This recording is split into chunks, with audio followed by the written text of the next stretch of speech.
So our very first guest is actually a friend of mine from Queensland, where I not only went to the same university as this person, we also shared our very first sort of professional workplace in the energy and sustainability space. That was quite a long time ago now. It was about 13 years ago, 14 years ago, in the suburb of West End in Brisbane, where me and him actually worked out of like a front room of a Queenslander turned office space. It's a bit of a bizarre but great setup. I've got a lot of positive things to say about this person, but I'll give you a bit of a highlights of what he's been involved in the last years. He was responsible for the successful delivery of one of Australia's then largest solar farms, which was the Warwick Solar Farm, which is owned by the University of Queensland. We'll talk about that. He was responsible for installing one of the very first Tesla Megapacks in the country, where the university then ended up sharing a lot of information about that. He's also demonstrated, I think, his passion as a nerd in this space by both, sharing a lot of his journey with producing and storing energy at home. He's got an electric car. So it's quite unique to be talking to someone like this, because he brings an incredible amount of experience across, utility scale, large commercial projects, but also on the consumer side, in particular with his own experiences. He's no doubt one of the most impressive people that I've ever worked with. And, I can't believe that he's younger than me, but he's just incredibly experienced. So I'm really pleased to introduce our very first guest on Charging Sessions, Andrew Wilson. G'day, Andrew. G'day, Johan. Great to be with you. And thank you for the very kind introduction.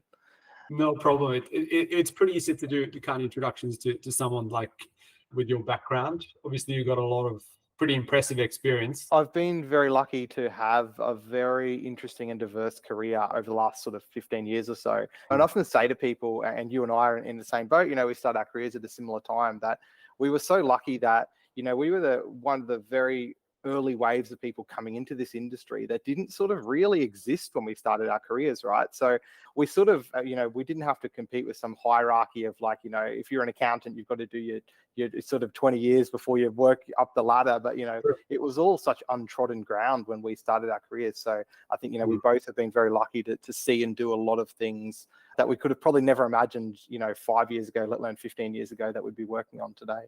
Yeah, definitely. That's for sure. And I guess too, in your case, you came, if I'm not mistaken, from sort of an environmental management view. And, I came from sort of a business background and sustainability. And I guess our very first sort of gig there together in West End was sort of very much in sustainability, sort of consulting, as well as the sort of early days of the carbon farming initiative, if people remember that. What do you kind of remember most from those days? I remember walking around patches of bush with you with a GPS in the pouring rain, trying to measure out polygons for carbon farming initiative projects. That would have been 2011. It would have been potentially. It was very early days of that scheme, wasn't it? And God, look at it now. Look at could you imagine if we said the price of ACCUs or carbon credits in Australia, would have been what it is, today? We were all wondering if it was going to get to $20 at the time, and yeah, it's incredible. But I think I've probably really worked in the same field all along, but we've just called it different things, right? Like when we started our career, the carbon price was a big deal, and we really talked a lot about carbon, didn't we? In fact, the first company we worked for is not around anymore. It's called Carbon House.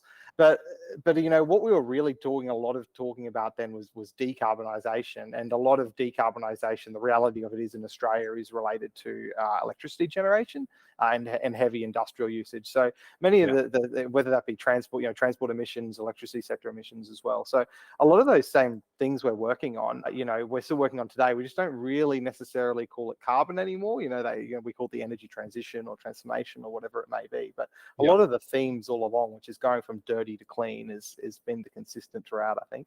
Yeah, absolutely. No, it's obviously we've had a lot of change in government since. You're interested in politics.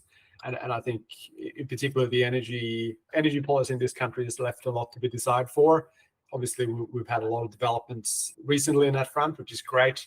But yeah, it's good to see that we've kind of come out in a place where we're kind of back on track for getting more and more action again. It was looking a little bit grey there for a few years, but it's certainly looking better. How do you feel about the developments over the sort of last few months of that in that space? Yeah, I think the first observation I make is whilst the political narrative has obviously been a really complex one and a pretty awful one at times over the last decade or two in this space, there's been, we talked about the carbon farming initiative that we were working on that, 13, 14 years ago now, whatever it is, and the renewable energy target. There has actually been some enduring policy mechanisms that have persisted throughout, which is actually, I think, a really great thing that shows if you create fundamentally sound policy instruments, like they can survive the test of time. But obviously, yeah, the last probably 24 months or so has really, I think, just perceptibly changed people's attitude. The sense of urgency now is really, really strong. Like we don't have a lot of time left. Forget about climate change for a second and meeting the targets around emissions reduction we'd like to, but even just racing the technical and economic life of the assets and the energy system that we need to replace the capacity of, we're running out of time for. So I think the sense I've had over the last couple of years has been one of a real reckoning around the urgency and the need to perhaps catch up on a few years of time where we weren't making a lot of progress. But I think everyone is finally singing from the same songbook, and the direction is really clear that we're heading in. So I've never been more enthusiastic and excited about the next sort of, well, I would say 10 years, but already 2023. So we're already 3 years into the decade. So yeah, that's right. And I think by the time we publish this, it'll be 2024. That's even scarier. Yeah, and we'll hopefully have some good outcomes to discuss from the recent COP gathering as well in Dubai, which would be interesting to see what happens there. I won't talk too much more about politics, but it's been, I guess, just on the topic, it's been interesting to see just how the state governments have really had to step up to the table around the country, both in Queensland where you are, but also in Victoria where I am. There's a lot of things that have happened in the last few years that we probably didn't think was going to happen in terms of state governments stepping up and taking decisive action to make sure that we're moving in the right direction. But it was probably needed because of perhaps a bit of a lack of action on the federal front. Yeah, and I think the states certainly have for a while now been really enthusiastic, and my home state of Queensland, it's been more than a year now since the Queensland Energy and Jobs Plan was released, and that was just a fantastic blueprint. I was lucky enough to have a small role of that when I was involved in my last job, and now my role involves implementing and delivering on those targets. So that policy has just really given everybody absolute clarity over what the next 10 years looks like, and with clarity of destination, you can get started on the journey with confidence, and that's certainly what we've seen. And the level of interest from the private sector and renewables developers and investors into Queensland, I think, has just shot up exponentially. And Powerlink and others talk about the sort of starting gun going off once that policy was released, and it's certainly been my experience as well. And it's fantastic to kind of see the amount of jobs created and retained, and revenue generated within the economy of Queensland as a result of that policy. I just read some of those figures recently, and it's very impressive what's been able to be achieved. And let's hope that other states can kind of make sure that they use suppliers and stakeholders and so on from their own state, because obviously that revenue is going to come back in the form of taxes and so on. Right. Yep. Yeah, brilliant. In terms of your career from those early days in Carbon House, which is obviously a tiny little consulting firm, we then went on to become part of a slightly bigger consulting firm, and still smaller, more focused on energy and energy efficiency in particular. We spent 6 months or a year together over in South Africa. Really interesting. Maybe we won't go into that. We'll do it over a beer one day. But I'll be really keen to kind of hear where you went from there, because you've had a really interesting and impressive career both at UQ and KPMG, for example. Yeah, just briefly on that time with Ensight in South Africa. I mean, that was an incredible experience, both personally and professionally. Like to get to live in a country that is so different from where we are, and we were based, in quite rural South Africa as well. And to understand at the time some of the challenges that electricity system had, And that was the very first time I'd been introduced to demand response. It probably was for you as well, right? And that's obviously a big thing, part of the national electricity market in Australia now. But at the time, that was demand response in the most urgent and pressing sense, where we were working on behalf of a large industrial energy user, and there was significant incentives involved for the ability to flex and curtail their demand at certain times. And you look at what happens there if we get this wrong, right, in terms of not being able to supply sufficient demand and be able to understand all the challenges that come with that. So that was a really interesting experience. It was pretty cool. I think one of the things too that was really exciting for all of us was it was a very big industrial facility, representing, I can't remember exactly, but about 0.5% of Africa's electricity demand. As a continent, yes, as a continent, not just a country. Yeah, that's right. Yeah. And the fact that we came in as sort of half a dozen sort of consultants with, I must say, not that deep experience in the energy space at that time, coming in quite naive. But I think that naivety combined with the fact that this was an old facility built for much bigger volumes, it's copper mine, much bigger volumes. And then we could come up with those silly questions that you wouldn't ask if you're a deep expert, and say, what would happen if we put a VSD on that big blower? Would that be possible? And then all of a sudden you could start building a business case for something that you wouldn't perhaps even entertain the idea of.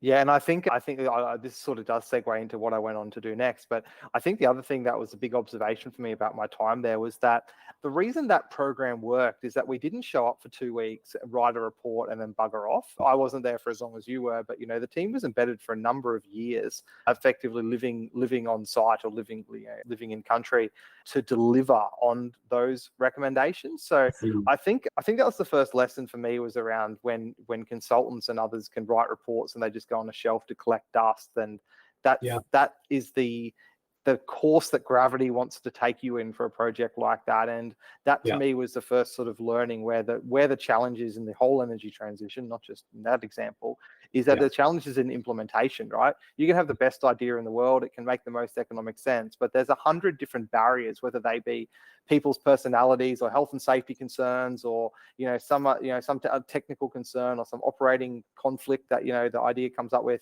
It's working through all of those challenges that come up that the challenge lays in, and that to me was a real learning from the experience, is that writing a report doesn't solve the problem. You really need to have that integrated approach and kind of partner with the client, or with maybe in the project for. I think one of the things that we also did that I think was pretty cool was that we also had that energy savings competition, really involving everyone across the mine to bring their ideas to the group that was working on energy savings ideas, and was then able to kind of crowd fund a lot of those ideas, some of which were worth millions of dollars per year in savings, and then provide some prices back to those people, making up a substantial amount of their income.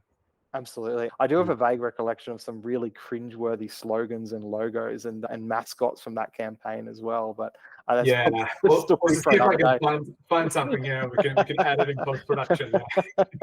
But no, you're right. Like that was very, very successful. But in terms of segueing to what I went and did there, so I spent 5.5 years as the head of energy and sustainability at the University of Queensland. When I started that role, that wasn't my job title. My job title was energy manager, and I came in with effectively the mandate to do that. UQ was spending about $20 million a year on electricity at the time.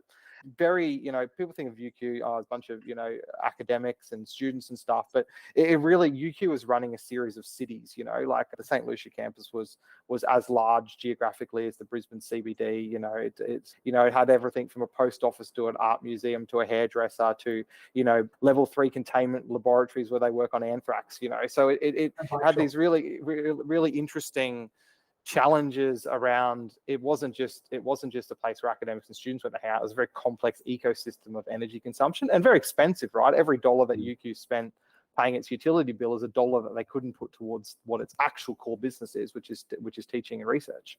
So my mandate was to reduce that energy spend and simultaneously help achieve some of the sustainability objectives. And the benefit of working for a university is you naturally have a very progressive customer base, and you have a customer base that it can be very hungry to see action and positive change happening. So that was a really big driver. So the first couple of years there, I really spent going quite deeply into energy efficiency, and we managed to achieve about a 15% reduction on baseline and energy consumption. So that was just myself and a small team. But again, with that mentality of where we focused our efforts, so most of the ideas already existed, to be honest. Like, we weren't geniuses coming up with ideas that had never been done before. A lot of it just took the effort to implement it and work through all of the barriers and challenges to implementation.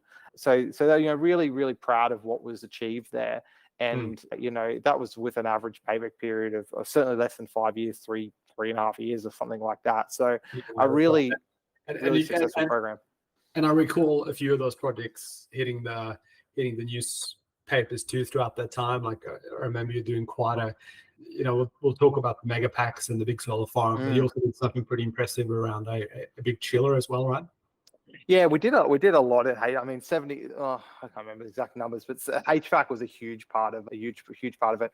And there's some unique challenges without getting into the weeds too much. Right, this still interests me deeply. When we talk about containment laboratories, they did this really strange thing where you use these things called fume hoods, right? And they literally, to safely work on chemicals and other things, they extract air out of the space you're working. So what you're doing is you're putting in this highly energy intensive conditioned air that's at a certain temperature and a certain humidity, because the laboratory has to be within these really strict conditions, and then you're sucking it straight back out again and sending it to the atmosphere at a rapid rate of knots. So you think about air conditioning in an office environment, it's nothing compared to like the volumes of this highly conditioned air that you throw through these laboratories. And so small changes to the efficiency and settings of the HVAC systems were able to make a really huge difference. So yeah, we did some really cool stuff around that.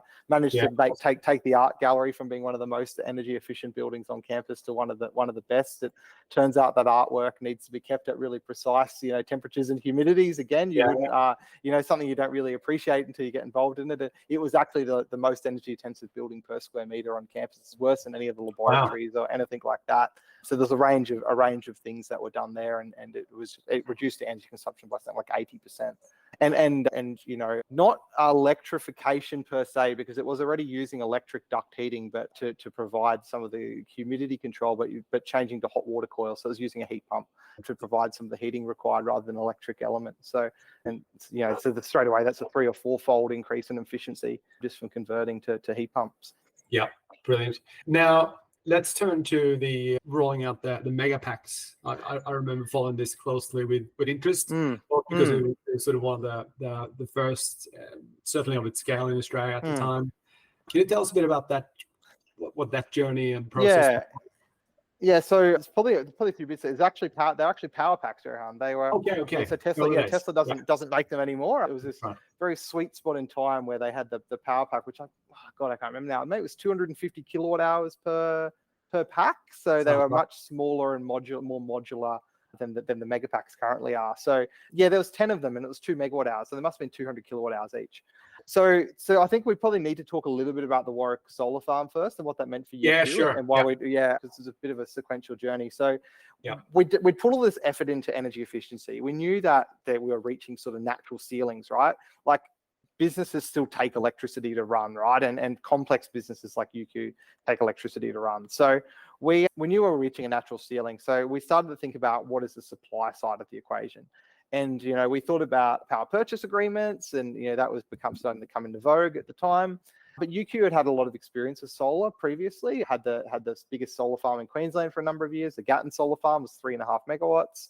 And so we thought, well, what benefits could come if, rather than doing a power purchase agreement, UQ build, owned and operated the asset itself. So UQ could access a very cheap cost of capital, given the kind of organization that it was. It's effectively the government bond rate. So we're able to access a very cheap cost of capital. And so we set out on this journey to find a site, and we partnered with a private project developer who did a lot of the sort of development work in partnership with us, and then we took it over from the start of construction. And I was the project director on that, basically from sort of business case through to commissioning, which was an amazing experience. But why that matters for the battery is that at the same time, UQ changed the way that it purchased electricity. It was a retail customer like everybody else. But to enable this model that I called sort of Gen-Sumer, which is a generator plus consumer, it's sort of a take on Gen Taylor, right? So UQ was basically selling into the market and then buying back from the market. And what that meant is that we had to take a degree of exposure to the wholesale spot price.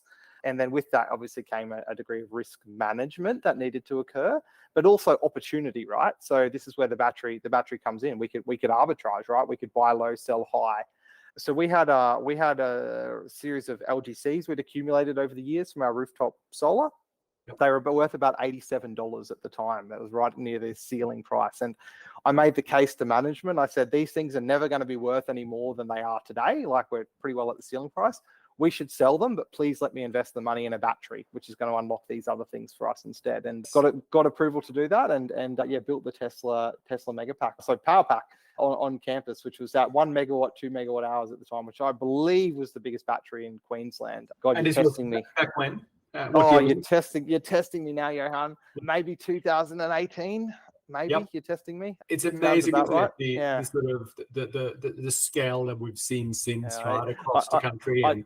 I joked that when I left UQ and I went to KPMG and I worked with the CS Energy team to do the Chinchilla battery, my next battery project was 100 megawatts. So I went 100. I did the Power Pack project, and then I went straight to 100 megawatts, and then we've subsequently done a 200 megawatt one not long after that. So, which is under construction at Greenbank. So we certainly the learning factor, or the order of magnitude. It's the same with the solar farm, right? We went from 3.5 megawatt at Gatton to 64 megawatts at Warwick. So it was sort of some very big leaps and bounds, but that was a really cool experience to build that battery. Physically building it, not so difficult, but integrating it, and myself and a great colleague, Dominic Haynes, built some trading software to basically trade that ourselves. So through that process, I got to learn a lot about the spot market and what batteries can and can't do. And one of my, I suppose I'll call it a gripe in some ways, is that people get really excited about batteries. I'm the biggest fan of batteries out there, don't get me wrong. They can do 100 different things, right? Which is what makes them such incredible technology, but they can't do them all at once. They can effectively only charge or discharge, right? And so deciding and understanding how to optimize whether you're sending electrons in or out of the battery, when you've got all these different opportunities between FCAS and arbitrage and maybe networks of services that you can be providing or whatever it may be, is really interesting challenge. So that was where I really got hooked on the idea of that, was when we had the control system for this 1 megawatt battery that we built, because it's pretty low consequence, right? Like, if you're stuck on the trading decision at 1 megawatts, it's not going to bankrupt the organization. So it was a really great way to learn, and a good way to, I guess, embed it into the academic work of the organization too, not only to kind of really show his is us working at the forefront of the energy transition and learning how to best dispatch these kind of assets out there in the market, but then also having that sharing of information that you did every quarter. I was working at sort of smaller scale batteries and projects and in the retail space for a bit, and looked at those kind of reports as one of the few places where you can get really good quality information, get insights into what how much can you actually earn across different periods of time, and not have to be sort of an energy trading kind of expert. So I think probably on behalf of hundreds of people out there, thank you for making that available, because it was a very, very good asset to have. Thank you. And that was something I was really passionate about. Unfortunately, I haven't been able to do similar since I left UQ. But the way I figured it, and my colleagues and we all thought about it, is that if as a new university we can't share this information, that is sometimes, if people in the industry get really funny about commercial confidence and giving away competitive advantage and other things. Like my thinking of it is, if a university can't do this, who's going to do it? So there was an obligation on us, really, to be as transparent as possible and to share what works, what doesn't work, sort of warts and all. And I mean, it's been incredibly well received by people, and I'm really proud of that. I don't think they still do that, unfortunately, but the data's still all published on a website. The analysis and the write-up doesn't happen in the same way that it used to. It was very time consuming, so I understand why that might have fallen away a bit. Yeah, talking about time consuming, and I won't go into, I was going to ask you a question about, I remember that being sort of like an open source kind of approach to how that trading platform worked. Maybe I'll pick your brain on that at a different time to see what happened to it, and if it was adopted by someone else or what's happening better. But yeah, it's super interesting, and I think very good to have real data across the industry. How about we jump over to maybe something a little bit more smaller scale and talk a bit about your setup at home. You've written about this in One Step Off the Grid and Renew Economy in other places. I've seen it, and maybe even Renew. And I found it to be super fascinating, this kind of analysis where you sort of, you've obviously sized your solar well. You've installed a battery, an EV charger, bought an EV, and you presumably have heat pumps and reverse cycle aircons where you can manage some of that load in your home. What's the journey been like, sort of, to get all implemented, and what's the results been? Yeah, so first and foremost, like a fully self-confessed nerd, like I love this stuff. There was a comment recently on one of the Facebook groups. I'm sort of jumping ahead a little bit about, I'm a customer of Amber Electric, and it's obviously a model where it is probably more involved than the average consumer. And there's a comment, someone saying, I'm leaving Amber. It's taking far too much time to think about all this stuff. I just want to set it and forget it. And I think I wrote back something to the effect of like, that's the fun bit. Like, that's like, I kind of like, I'm happy to pay the premium to be able to tinker with all this stuff, right? Like, cause it's like a hobby to me. So sorry, I digress. But so yeah, I've 4.5 years now. I've had my home solar and battery system. There's nothing special about what I've done. There's many other households who have done that now. I suppose the battery adoption was a little bit early compared to others. I've got a Tesla Powerwall too. And again, in the spirit of transparency, it's my own data. There's no commercial and confidence concerns. So I share that every year. I do an update on how the system's performed and a bunch of metrics and a bit of commentary around that. And again, that's been really well received by people, and I'm really pleased that it's been able to help others. So yes, so effectively. And sorry, just briefly on that, where can people find that? Do they go on One Step Off the Grid and search for Andrew Wilson? Yeah, that they usually, I think they've all been republished by the team over there. Otherwise my LinkedIn page has got them all on. We'll pop that in the description. Yeah. Yeah. So I mean, the primary purpose was really to try and achieve self-sufficiency. So this is the first 3 or 4 years, in fact, was really focused around trying to achieve self-sufficiency. Like how little can I rely on the grid? Charge my battery with the solar, and then load shift loads that I can into the middle of the day, hot water, dishwasher, washing machine, etc., and then rely on the battery overnight. And for the first few years, that worked quite well. I actually had quite high self-sufficiency in the first couple of years. Sort of first year was 90+%, and then I got an EV, which has been awesome, right? Like, absolutely love it. I have a Hyundai Ioniq 5. It's just ticked over 20,000 kilometers. It's an awesome car. Love everything about owning an EV. However, it absolutely shot my self-sufficiency ambitions, right? Because all of a sudden, I'm putting 150 to 200 kilowatt hours of charge into that instead of either my battery or the home usage or whatever it is. And particularly during every week or every month? Every month. Yeah. Don't drive huge amounts, but every month it's about 150 to 200 kilowatt hours.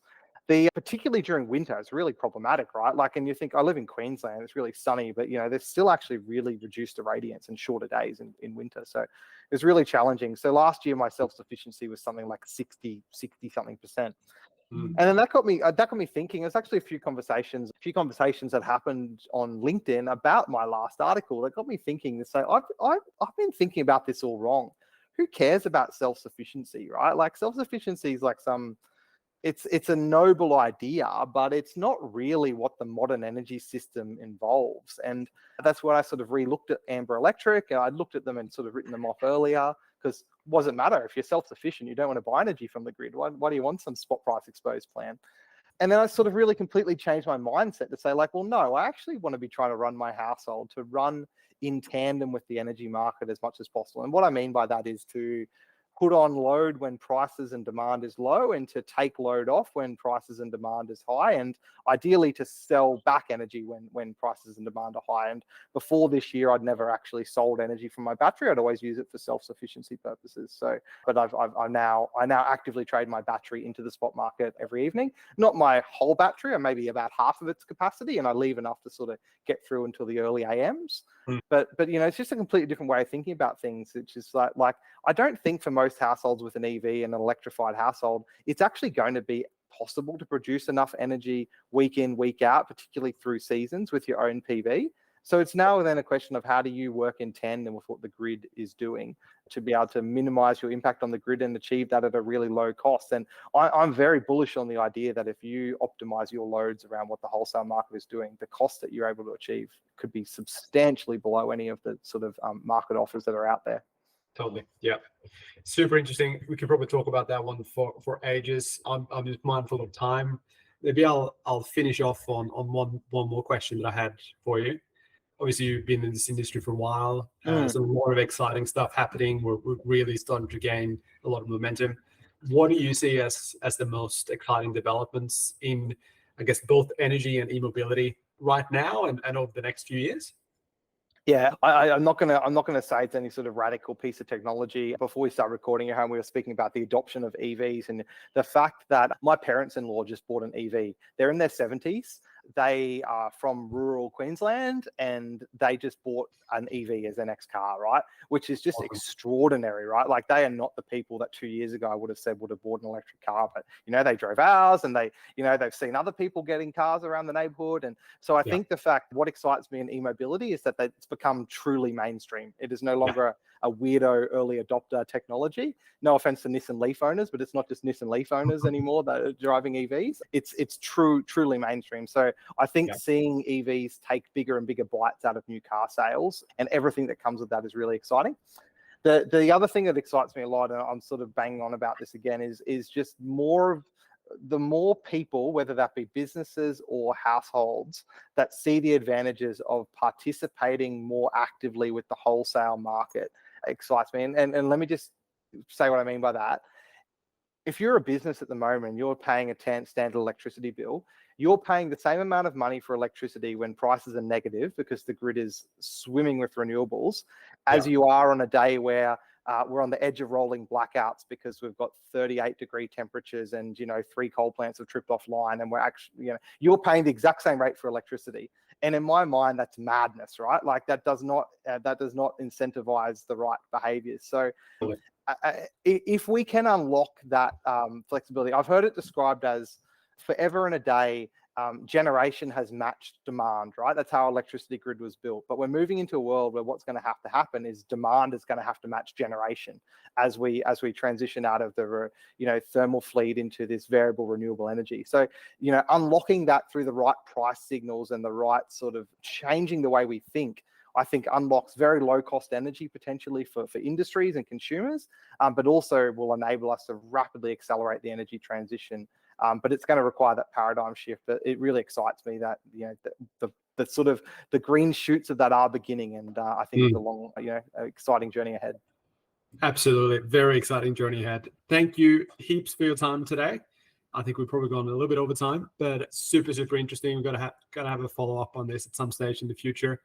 I appreciate borrowing your brain and hope to speak to you soon, Andrew.